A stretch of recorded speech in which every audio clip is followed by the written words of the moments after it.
tonight's stories are about people who went too far from civilization and realized too late that they weren't alone out there.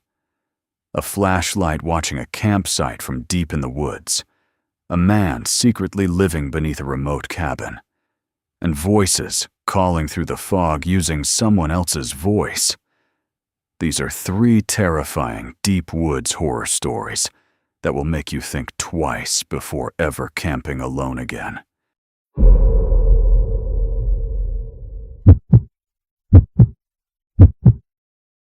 The first time I realized something was wrong, I thought it was just another camper messing with us. That's honestly the reason we stayed as long as we did. Last September, my cousin Tyler invited me on a weekend camping trip in northern Idaho near an old fire lookout trail. Tyler had been there once before with some coworkers and kept talking about how isolated it was. No official campground, no tourists, no RVs, just forest for miles. It was me, Tyler, and his longtime friend, Mason. We left Friday afternoon in Tyler's pickup truck after grabbing snacks, beer, and enough camping gear for 2 nights. The drive took almost 7 hours altogether. The farther north we went, the emptier everything became. Small towns disappeared. Gas stations became rare. Even the roads started looking abandoned. At one point, we drove nearly 40 minutes without seeing another car. Mason joked, "If we disappear out here, nobody's finding us." At the time, it was funny. Looking back, I remember how dark the trees looked even before sunset. Huge pines packed tightly together on both sides of the road, like walls. There were stretches where the sunlight barely reached the ground. Tyler seemed completely relaxed, though. He kept talking about fishing spots nearby and how clear the stars looked at night out there. Eventually, we turned off the main road onto a muddy dirt trail full of potholes. Tyler said the campsite was another 15 minutes down. My phone lost signal almost immediately. Mason checked his too. "Same." Tyler shrugged. "Told you this place was isolated." When we finally reached the clearing, it already felt unsettling. The campsite sat beside what looked like a dried-up lake bed surrounded by dense forest. There was an old stone fire pit in the middle, and a few chopped logs scattered nearby, but otherwise the place looked untouched. No signs, no paths, nothing. Just trees. And silence. The kind of silence where you suddenly become aware of every tiny sound you make. Still, we started setting up camp before dark fully hit. Tyler and Mason shared the bigger tent, while I used a smaller one a few yards away. Once the fire got going, things started feeling normal again. We cooked hot dogs over the flames, drank beer, and listened to music quietly through a portable speaker. For a while, it was actually a good night. Mason told stupid stories from high school. Tyler kept throwing random sticks into the fire like a little kid. I remember leaning back against a log staring at the sky because there were more stars visible than I'd ever seen in my life. No city lights, no cars, nothing. Eventually, the conversation turned into ghost stories, because of course it did. Around midnight, Mason started talking about missing hikers in national parks and those stories about people hearing voices in forests at night. Tyler laughed most of it off, but I noticed he kept glancing toward the trees while Mason talked. Then something interrupted him. Clang. A metallic sound echoed somewhere deep in the woods. We all stopped talking immediately. A few seconds later, it happened again. Clang. It sounded distant, like metal hitting metal. Tyler frowned. "Hear that?" "Yeah," I said. Mason sat up straighter. "What even is that?" Nobody answered because none of us knew. The sound happened maybe 4 or 5 more times before stopping completely. The forest became quiet again. Too quiet. I remember noticing the bugs had stopped chirping. That bothered me more than the sound itself. Tyler eventually shrugged it off.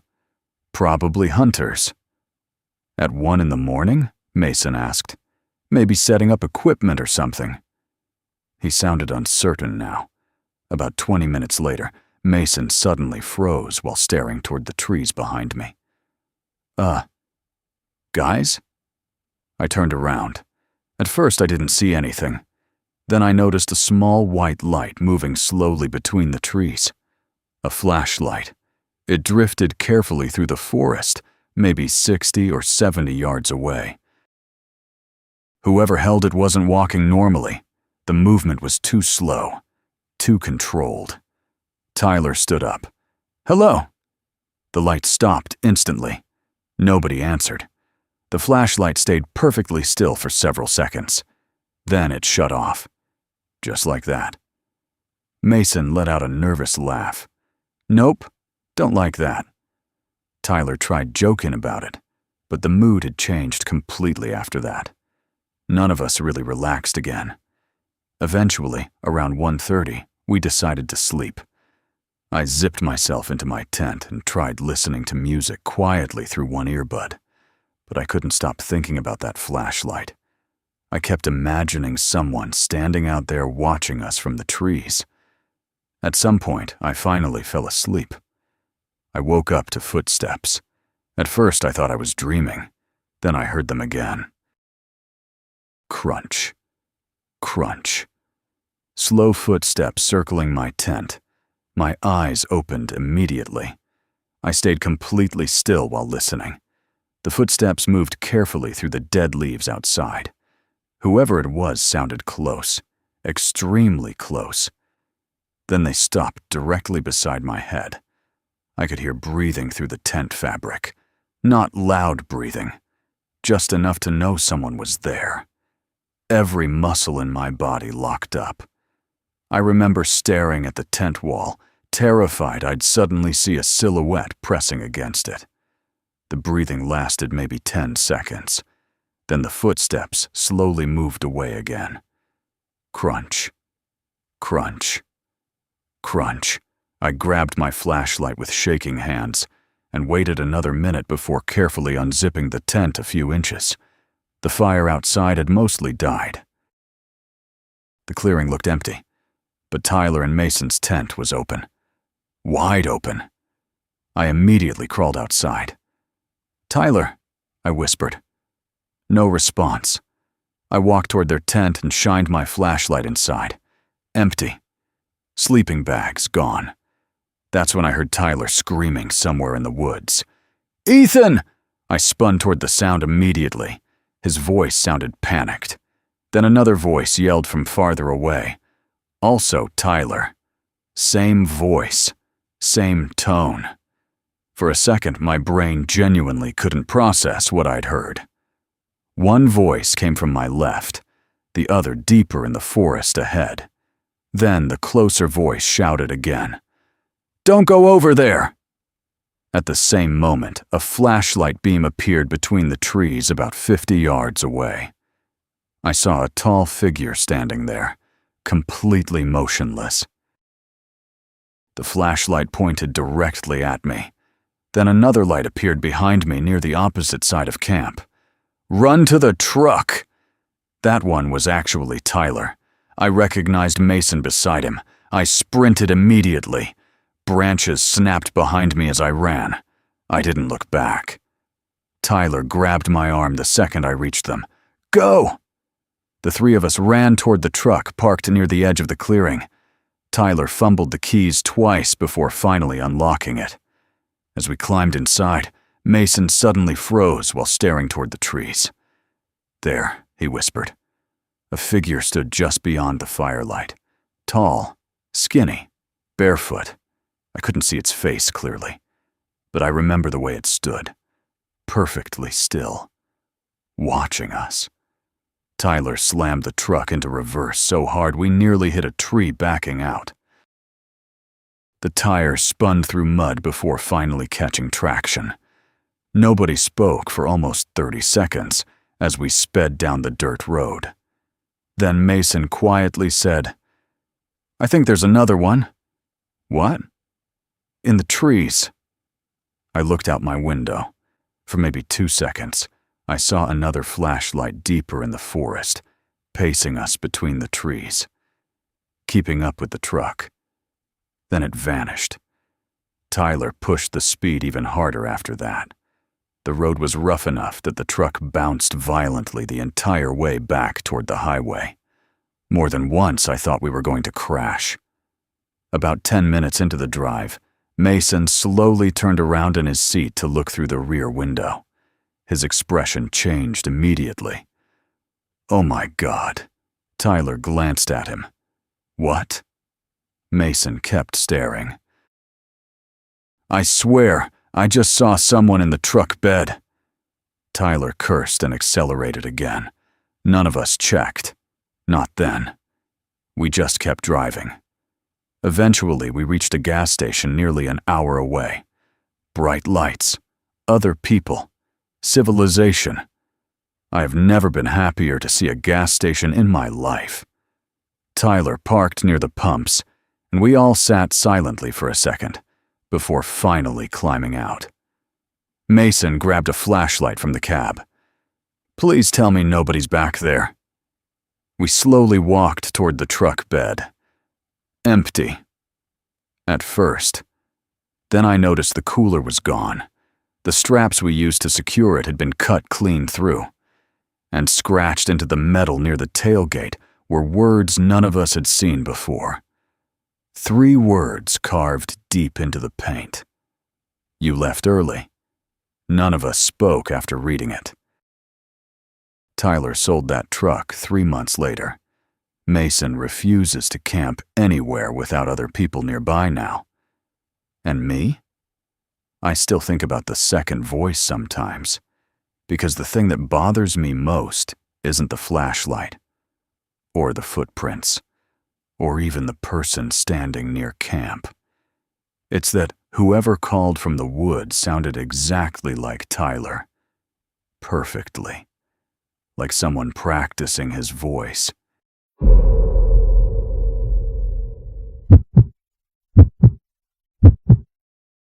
My girlfriend Hannah rented the cabin because we wanted a quiet weekend away from people.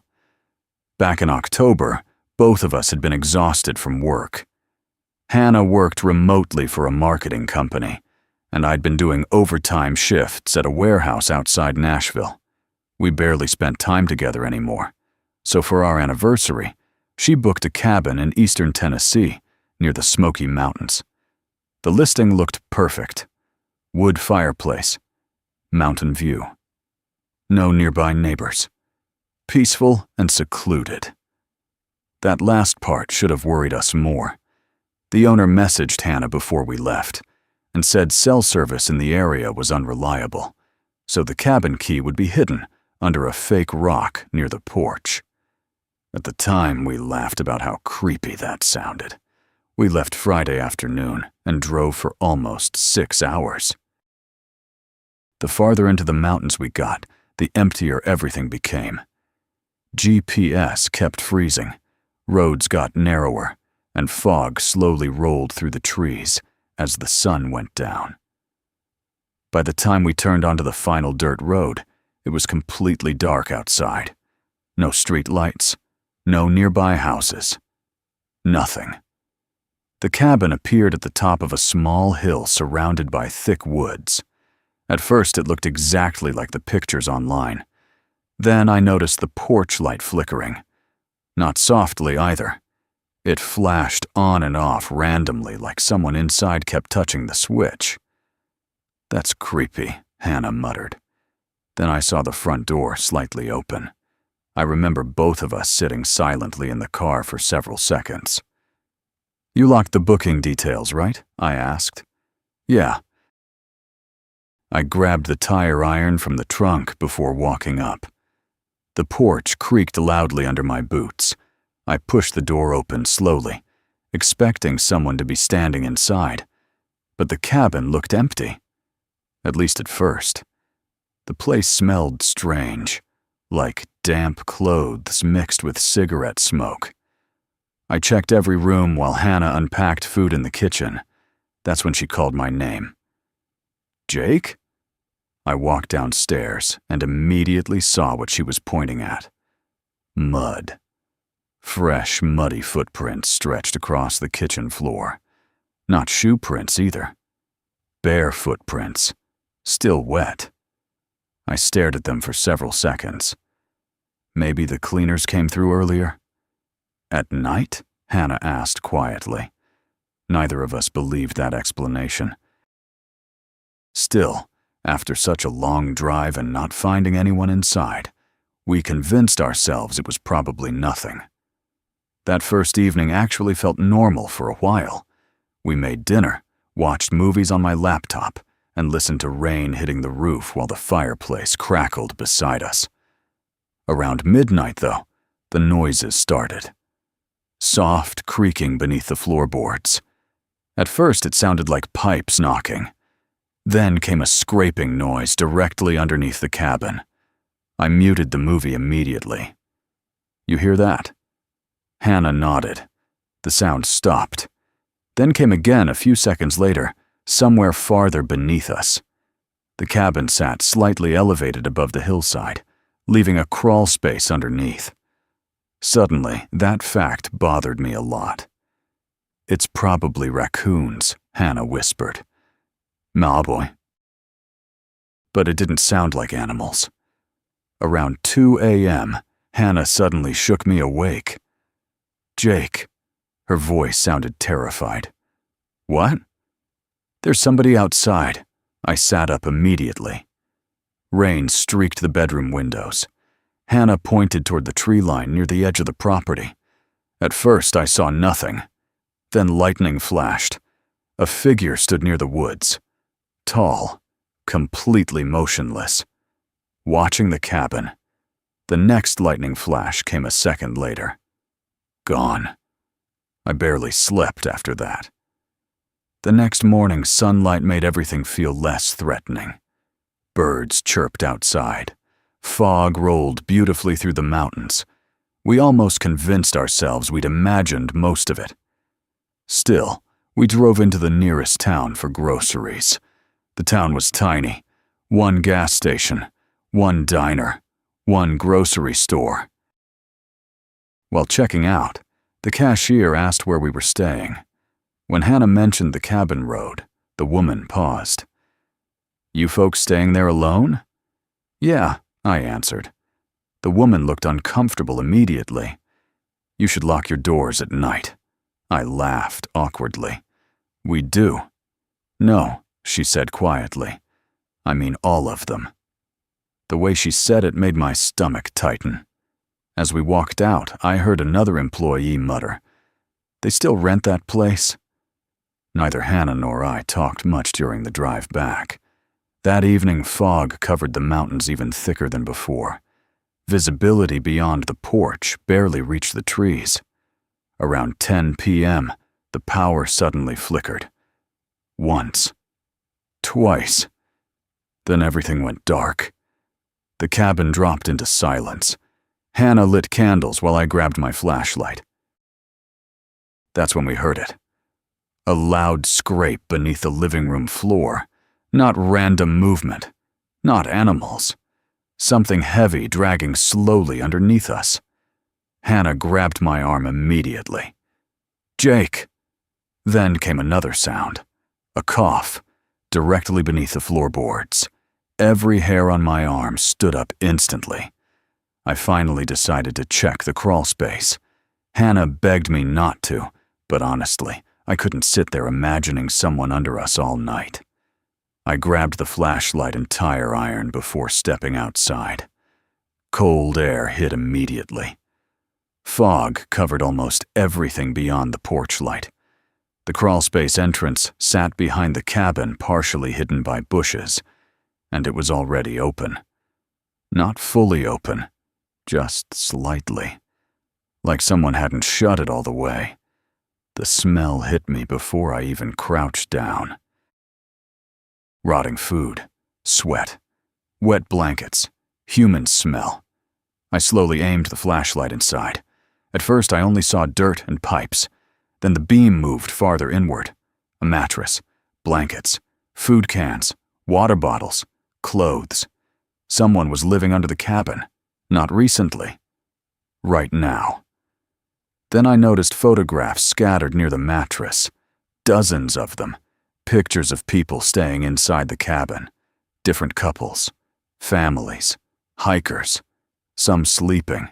Some taken through windows at night. One picture showed Hannah and me unloading the car earlier that day. My stomach dropped instantly. Then I heard movement deeper in the crawl space. Fast movement. Something crawling toward me. I backed away immediately. That's when Hannah screamed inside the cabin. I ran toward the porch so fast I nearly slipped in the mud. The front door stood open. Candles flickered inside from the wind. "Hannah?" No response. I sprinted upstairs, gripping the tire iron so tightly my hand hurt. Hannah sat in the bedroom crying. "There was someone downstairs!" Then I noticed muddy footprints in the hallway behind me. Fresh, barefoot prints, leading toward the stairs. We suddenly heard a slow creak downstairs, like someone shifting weight in the living room. Neither of us moved. Then came 3 soft knocks from below. Knock, knock, knock. Hannah grabbed my arm hard enough to hurt. Another knock followed. Then silence. I whispered, "We're leaving right now." We ran downstairs together. The living room looked empty, but the back door was now wide open. Rain blew across the kitchen floor. The muddy footprints ended there. We sprinted outside toward the car. As I unlocked it, Hannah suddenly froze while staring at the upstairs window. "There," she whispered. I turned around. A man stood in the bedroom window upstairs. Skinny, barefoot, wearing filthy clothes, smiling. Not angry, not threatening, just smiling like he'd been watching us the entire weekend. Then the porch light flickered again, and he disappeared. We drove down the mountain as fast as possible without saying a word. The next morning I called the sheriff's office. They searched the property but claimed nobody was there. The cabin owner insisted no one had lived under the place before. A month later, Hannah checked the rental site again. The listing was completely gone. Deleted. No reviews, no photos. Nothing. But the thing I still think about sometimes is one of the photographs under the cabin, the one showing me unloading the car earlier that day, because standing between the trees behind me was another person, watching us arrive, and I never saw them there.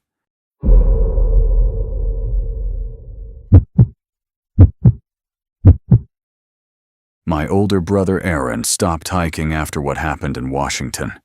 That alone should tell you how bad it was. Aaron used to live for the outdoors. Hiking, camping, mountain climbing. If it involved getting lost in the wilderness for a few days, he loved it. He'd spent years exploring trails all over the Pacific Northwest, and always tried dragging me along whenever he could. Most of the time, I said no. But 2 years ago, after a rough breakup, and honestly feeling miserable sitting at home all day, I agreed to join him on a 3-day backpacking trip through a remote forest trail in Washington state. Aaron's friend Caleb came too. Caleb was the loud one in the group, always joking, always talking. The kind of guy who made everything feel less serious, at least at first. We started the hike early Friday morning. The trail cut through miles of forest and mountain terrain that got heavier, with fog the higher we climbed. According to Aaron, the area was famous for it during autumn. "It'll look incredible," he said. It didn't. It looked wrong. Even during the day, the fog felt unnaturally thick. Some stretches of trail only allowed visibility maybe 15 feet ahead. The trees faded into pale gray shapes almost immediately, and sound carried strangely through the forest.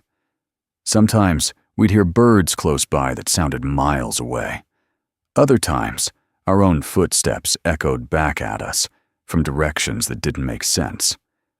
Around noon, Caleb laughed nervously and said, "This place feels cursed." Aaron smirked. "You watch too many horror movies." But even Aaron seemed quieter than usual. By late afternoon, we realized we hadn't seen another hiker in hours. No voices, no campsites, nothing. Just fog and trees. We eventually stopped near a creek to set up camp before sunset. The area looked mostly normal except for one thing. There was already a fire pit there, and the ashes inside were still warm. I remember crouching beside it, while steam lightly rose from blackened wood. Aaron frowned immediately. "That's fresh." "So somebody's nearby?" I asked. "Probably." But the place felt abandoned. No tents, no gear, no people. Caleb started looking around, and eventually found a backpack near a fallen log several yards away. The thing looked filthy and partially soaked from rain. Inside were clothes, protein bars, a flashlight, and a cracked phone. "What the hell?" Caleb muttered. Aaron checked the phone, but it wouldn't turn on. He suggested bringing the backpack back to town when we left the trail. Maybe somebody lost it. At least that's what we told ourselves. Still, the mood changed after that. That night, the fog became unbelievably thick around camp. Beyond the firelight, everything turned white. The forest completely disappeared only a few feet away. I hated it immediately. It felt like standing inside a cloud. Every now and then, we'd hear branches snapping somewhere beyond visibility, but none of us could ever tell how far away the sounds actually were. At around midnight, I woke up needing to pee. The fire had mostly died. Aaron and Caleb were both asleep. As I stepped away from camp, I heard something in the fog. A whistle. 3 short bursts. I froze instantly. The sound came again a few seconds later, closer this time. Aaron suddenly sat upright from his sleeping bag. "You hear that?" "Yeah." Caleb woke up too. "What is that?" Nobody answered. Then a voice came through the fog. "Help!" A woman's voice, faint, weak, somewhere beyond the trees. Aaron immediately grabbed his flashlight. "Hello." No response. Then again. "Please help me." Caleb looked terrified now. "Dude, don't go out there." But Aaron already started walking toward the voice. I followed because there was no chance I was staying alone. The fog swallowed our flashlight beams almost immediately. We could barely see each other, despite standing only a few feet apart. The woman's voice kept repeating every 30 seconds or so. Always distant, always sounding weak, but something about it felt wrong. Not fake, exactly. Just empty. Like someone imitating fear without understanding it. Eventually, Aaron stopped walking. What the hell? I looked ahead and felt my stomach drop. Shapes hung from the trees around us. Backpacks. At least 7 or 8 of them. Some old, some newer. One still looked wet from rain. A flashlight dangled from another by its strap. Caleb whispered, "We need to go back." Then the woman's voice suddenly spoke again, right beside us. "Help me!" I spun around so fast I nearly slipped. Nobody stood there. But something moved through the fog nearby. Large movement. Heavy footsteps circling us slowly. Crunch, crunch, crunch. Aaron shouted, "Run!" We sprinted blindly through the trees. Branches whipped across my face, while the fog made everything impossible to see. More than once, I almost lost sight of Aaron's flashlight ahead of me. Behind us, something moved through the forest. Not running. Walking.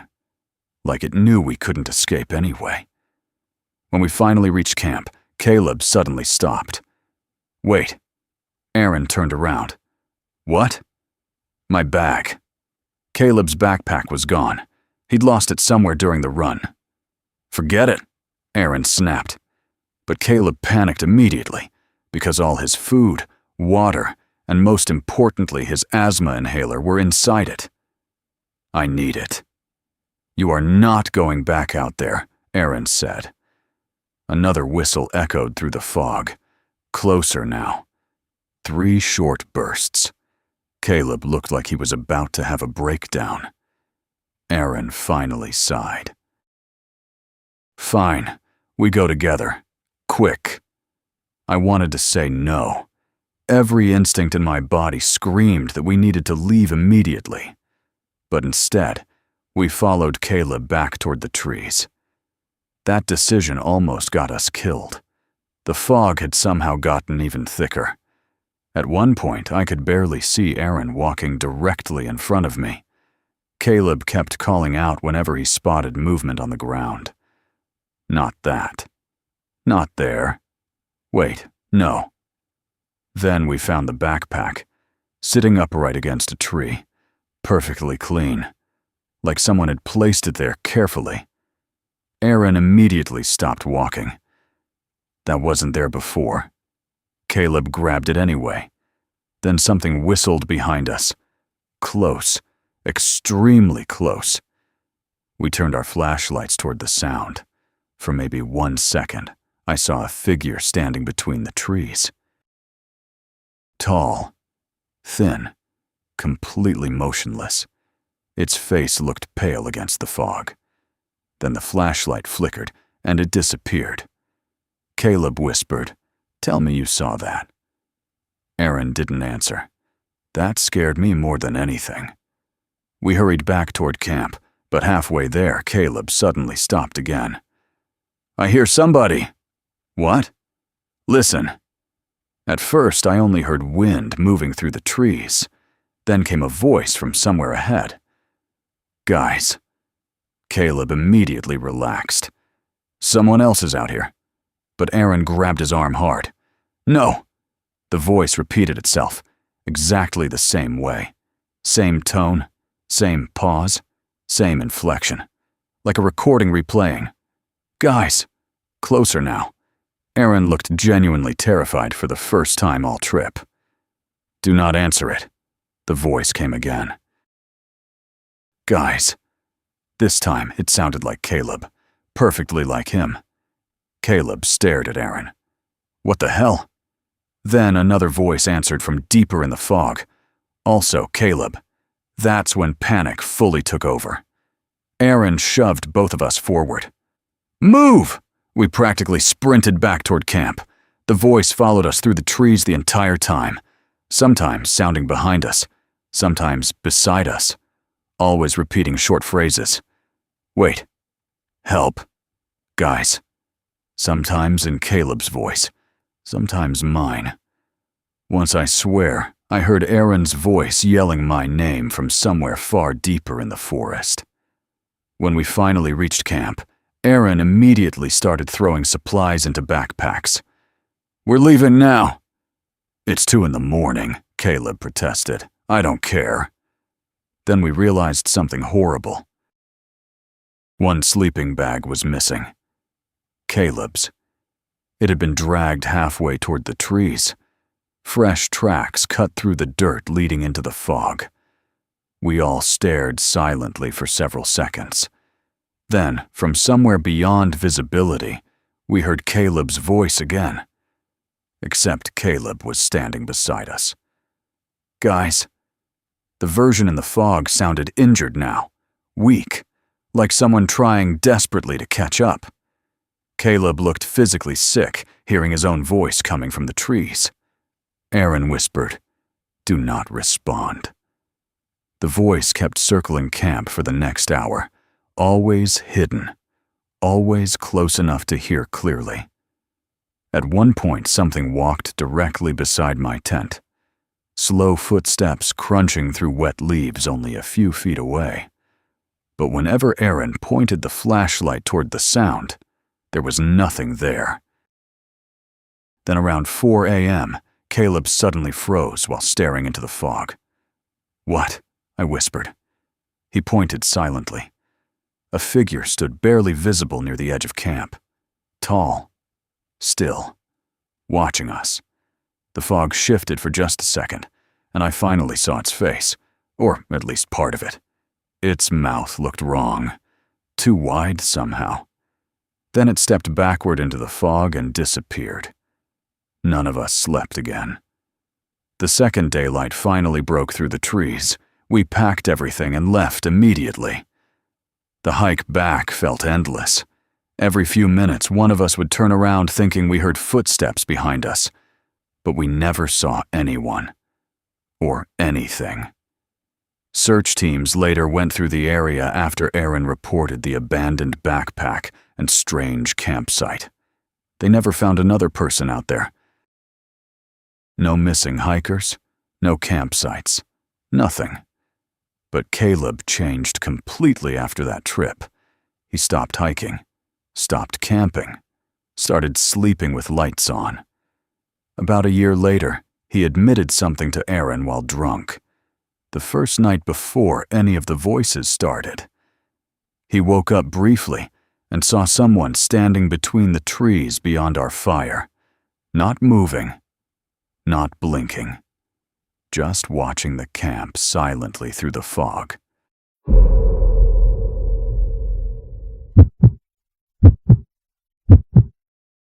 If you enjoyed tonight's stories, leave a like, subscribe, and let me know which story disturbed you the most. And remember, if you hear something outside your tent late at night, don't go looking for it. See you in the next story.